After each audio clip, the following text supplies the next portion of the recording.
What's up? It's your boy Carcino here, and while I got you here, let's wait for it and let's listen for it. I'm gonna give you guys the true falling out of what's going on, and you guys can paint the picture of what's really happening here. Joe know what's happening, but it's like he's throwing it up against the wall because on a podcast, you got to be careful what you say. Freedom of speech, but watch what you say. So he wants to just say, I'm just throwing stuff at the wind. But he literally throws Noah Callahan Bever under the bus, right along with Paul Rosenberg, and by insinuating they have no business in the position that they're in now that they're at Def Jam. But he also gives some valid reasons, but this has been happening in the business. But let's listen to Joe break it down. Got it. Noah Calloway. Noah Calloway, who is credited as the creator of the show Everyday Struggle, along with some other shows. He does the Blueprint on Complex Networks as well. Noah Calloway has taken a job at Def Jam Records alongside Paul Rosenberg. Ask me how much experience Noah Calloway has in the music business, especially at record labels, to take a job alongside Paul Rosenberg. How much? Zero. Experience. That was a rhetorical question. None. I mean, the president doesn't have any. None. Now, I'm just throwing some shit at a wall here. Paul don't really have enough experience to take that job either, right? As someone who has manned Shady, and Shady has been successful with one dominant act, is that enough for you to solidify this story job to cultivate all the talent on the label? I'm asking y'all. I don't think so, but yeah. I mean, things have changed so much that Noah is part of that digital world that I guess labels think they need to be in. So why not grab the guy that did it? Well, you're right about that. This is just where it gets a little fuzzy for me. Noah's in some type of head A&R position. I don't know his title. So Me neither. But I know that Paul knows a bunch of very well-versed, educated people that would be able to do that job, that have some experience in the field of music. I'm just throwing shit at a wall. I'm not saying I'm correct. I'm saying that why did this gentleman, who I'm sure has a huge objective to meet at Def Jam, hire someone who many would say is unqualified to take that job, right? Here's the kicker. And this gentleman still gets to keep his Complex job. Somebody explain it to me. you want me to explain? I want anybody in the room to explain to me. Let me stop right there for a minute. Let me explain what Joe Budden is trying to say. Joe Budden is trying to say a few many things, but we'll get to that. Let me answer the question he's asking. First off, Noah Callahan Bev is not staying at Complex. It makes no sense. Okay? Here's the facts of the situation. He will be the executive vice president of brand strategy and content, working with Paul Rosenberg, who's Eminem's former manager, or however, if he's still managing him, I don't know. Over at Def Jam. Listen, they have been knowing each other for over 20 years, as the statement was put by Paul Rosenberg himself. And he said, throughout that time, Noah has demonstrated an incredible ability to create, innovate, and connect with audiences. I am especially excited to have Noah and his skill set become part of the future of Def Jam as we begin to reimagine the label's platform, further develop the brand, and realize our plan to connect our fans in a previous, unimagined way. Now, he says that He does not have the credibility. Neither does Paul. Who at Def Jam in the past 20 to 30 years have had a clue about what to do with the industry? This is what I was just telling you about in the last video I was doing, was telling you about Rock Nation. Rock Nation don't really care about music. It's not their main concern. Have you seen what they're putting out? Hey, shake it, boom, boom, boom, boom, boom. Shake it, baby. Boom, boom, boom, boom, boom. That's a hit. Put it up. Let's get a video. Go to strip club. Get a bunch of strippers. Put them in a video. That's a hit. Let's get Nicki Minaj on it. It's gonna be a smash. That's what they putting out. So the music is not the main concern. It's about everything else. It's about shoving it down your throat. It's about having it on screen. It's about having it on your streaming service. All access all the time while they're shoving it down your throat.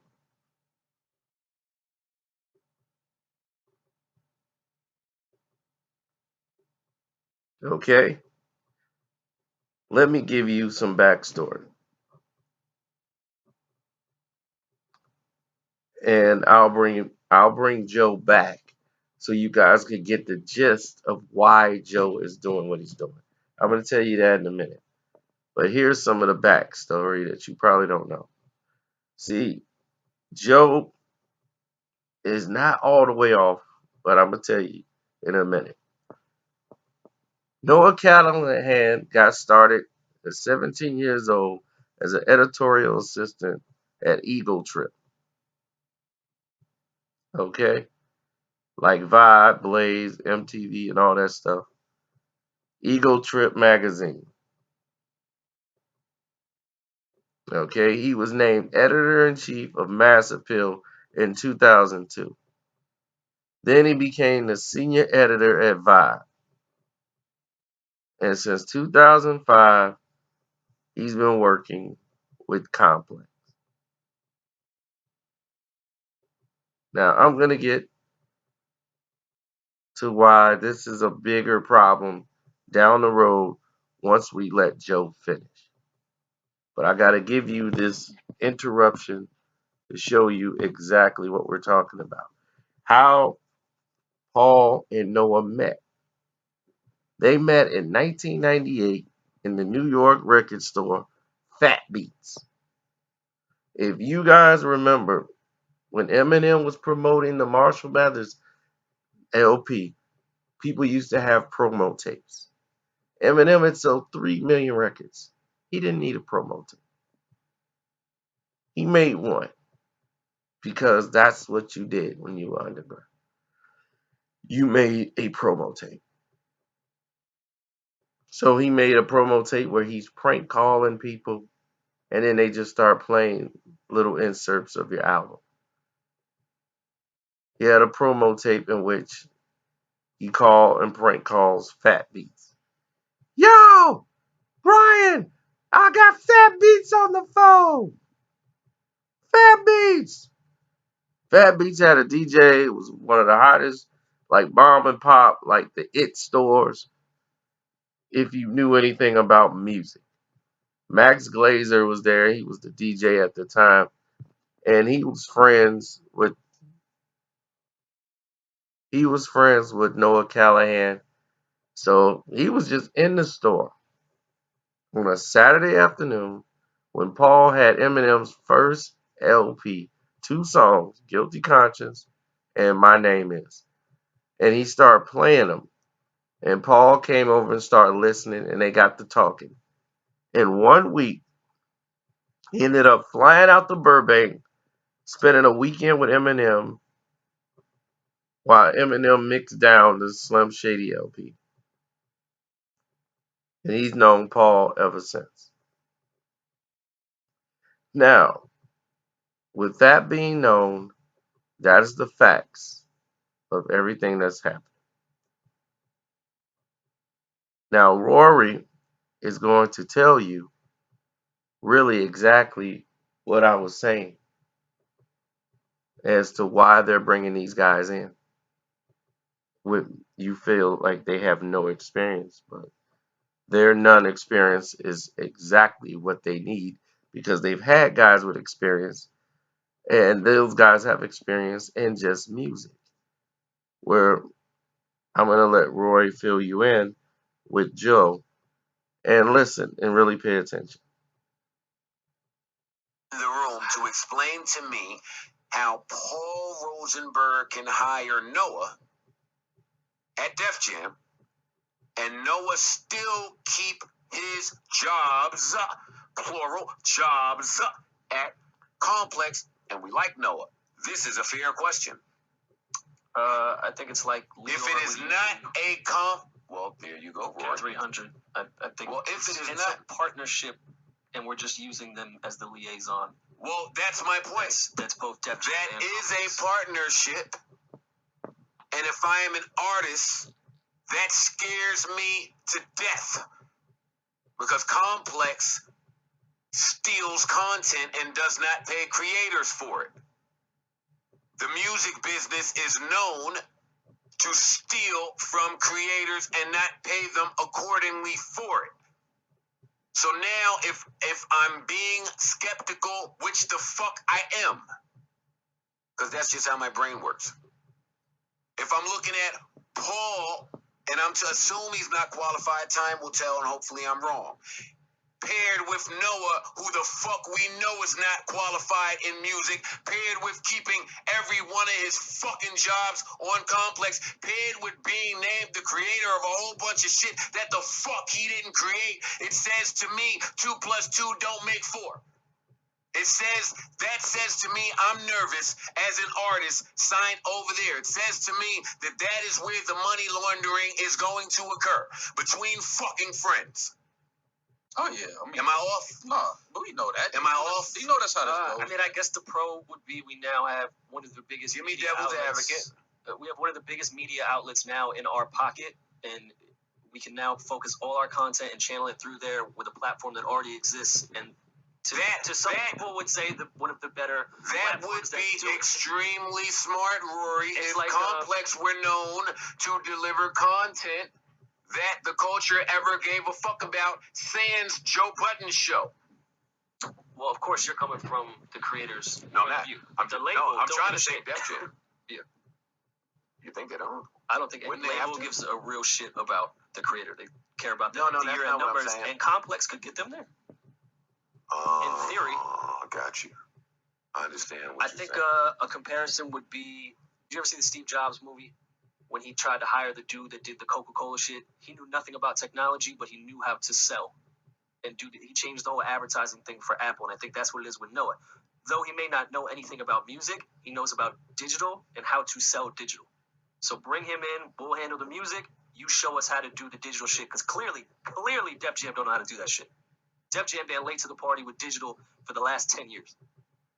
So from a Def Jam, I get it. Even though Noah don't handle music, tell it we'll give you the product, sell it for us digitally.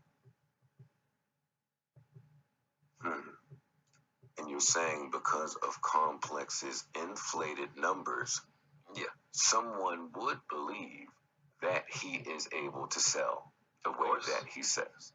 But I mean, that's a business. A lot of people have built their this whole digital number shit. This whole digital number shit is whack though, because like the numbers don't equate to like talent, don't equate to like dope shit. Like a bunch of people, because there's ways for people to just sit home all day and just click on shit. That don't mean that it's hot because more people clicked on it and watched it. Well, that's why you have some people that are metrics based and some that are not. They're impact based. Yeah. So now what happens when artists start paying hackers to boost these numbers up? They already. Well, that already happened. That's what I'm saying. So that's why to me this whole digital niggas looking at numbers like that ain't where the real shit is at. Like it's easy to manipulate that. Well, my thing is this. I saw Cornell. Shout out to you, Cornell. I love you. I saw Cornell tweet after last week's podcast that he wanted me to just tell the truth. And then I saw a few people retweet that, and then I was offended because I hate for people to imply that I'm not telling the truth. So really quickly, I just want to give a quick math class. so that people understand what truth is. Because I think that was last week Friday, I saw Everyday Struggle trot out an episode that said powered by Sony. That part was in the small letters. Some of you may have missed it, but that says check. Big check. When y'all get a chance, ask Nadeska and academics how much they got from it. Now, while your brain ponders that one, yesterday's episode with Drum, we love Drum. Today's episode with Carl Cherry, who was just at my house over the weekend, having great discussions about music over hot chocolate. Shout out to him. Not his fault that that episode was trash, but this entire week is sponsored by Fox's new show, The Four. This whole week. What's the four? The Four is Khaled and Puff's new show. That is, I don't care about the show. The sponsor paid them 50 grand per episode for 5 episodes. At bare minimum. Right. So at bare minimum, that is what? My math is bad and so is yours. That's Terrible. 250, right? Yeah. That's in a week. When you get a chance, ask Nadeska and academics how much of that 250 grand they took. It's very simple. That's just simple, very simple math. That's not Joe making things up. I just want to encourage the creators, because this moment that's happening right now we'll recognize as being monumental way down the line after it's already occurred, and we'll be able to connect these dots. So it's important I document all of this shit. Now, once again, I let that go too long. But he gave you some jewels. Because he's pointing it out to you because he already knows. He's trying to say, like I said, he's throwing things up against the wall. Let me explain to you what Joe is trying to do. Rory gave him the perfect breakdown as to what was going on. He knows it. He didn't care. He wants to bend this to his narrative. And what he's trying to point out for you guys who just didn't figure it out, what he's trying to say is, Noah is stealing Everyday Struggle and stealing credit from him. He created Everyday Struggle, and Noah is the one that's taking all the credit for it. And because of the inflated numbers based on Everyday Struggle and what they've done with that show and how the numbers were so high, they're hiring Noah based off the fact of what that show done. He's basing all of that off of Everyday Struggle, in his opinion, negating the 20-year relationship him and Noah has had, negating everything Noah has done at Complex since 2005, which he feels is ignorant to the culture. With the type of artist Def Jam we're going to be working with, Complex, which was not really known for urban marketing, they're going to be doing some very innovative things with the Def Jam artists, with the label. And they believe, since Everyday Struggle was a hit and successful for Complex, they could create other platform shows based off this analogy. That means more sponsorship, more money, etc., etc., etc. Now,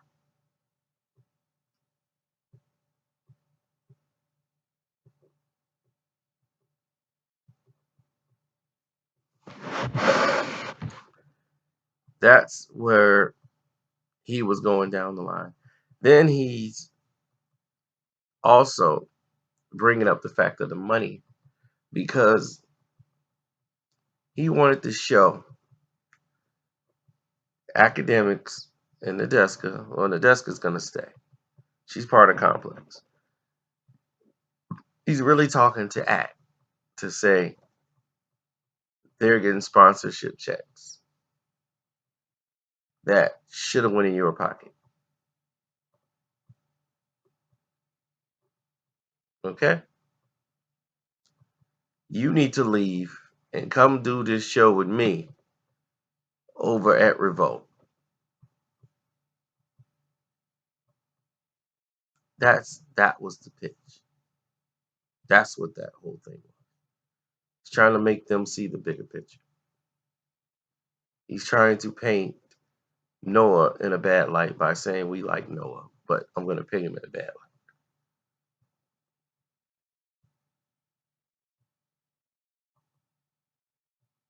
So now you have the full understanding as to what went down.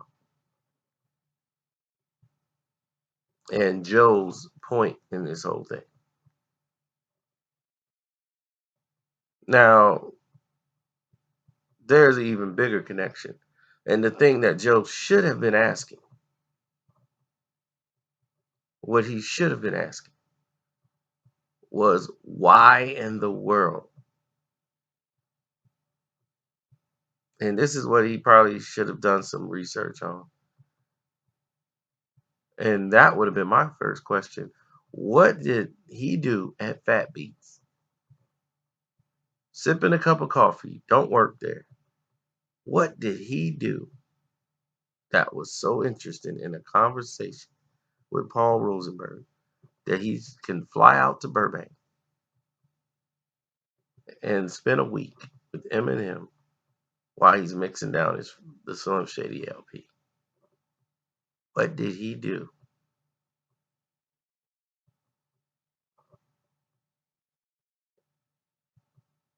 Now, I could throw something against the wall, and it'll be a pack of Skittles. And only the people that follow me know what I'm talking about. I could throw a pack of Skittles against the wall. That would be my answer.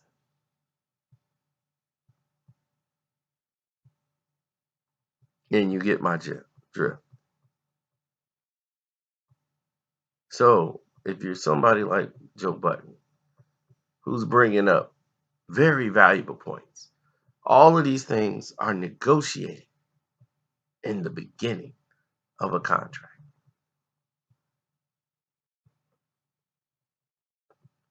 Now, this is why you have a team of lawyers, just for situations like this. So this doesn't become a problem. So this tells me, Joe, you did not have proper representation when you had this show at Complex. And you're being treated as such.